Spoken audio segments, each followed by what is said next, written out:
Општина Кочани планира и во наредната година да реализира привремени вработувања на лица кои ќе извршуваат работни задачи што дополнително ќе им бидат одредувани. За таа цел на крајот од тековната 2016 распиша јавен повик за прибирање понуди од регистрираните агенции за привремени вработувања, по чиј избор ќе се склучи договор во вредност од над 3,5 милиони денари.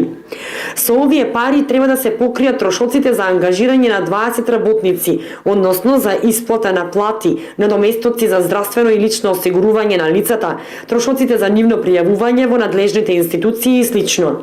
При тоа се наведува дека привременото вработување ќе биде за лица со завршено високо, средно и основно образование, во зависност од потребите што ќе се јават за конкретната услуга, а за што работодавачот, односно општината, претходно ќе достави барање до агенцијата давател на услугата.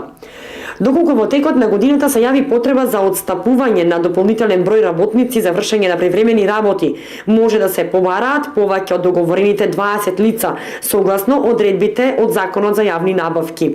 Од давателот на услугата се бара потребните лица да ги обезбеди во рок од 1 ден од доставувањето на барањето, а при тоа е обврзан да врши навремена исплата на платите за ангажираните работници.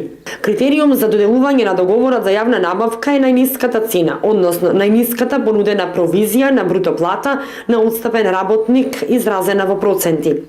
Тендерската постапка е отворена до 5 јануари идната година, а средствата за реализација на договорот за јавна набавка се обезбедени од буџетот на општина Кочани за 2017.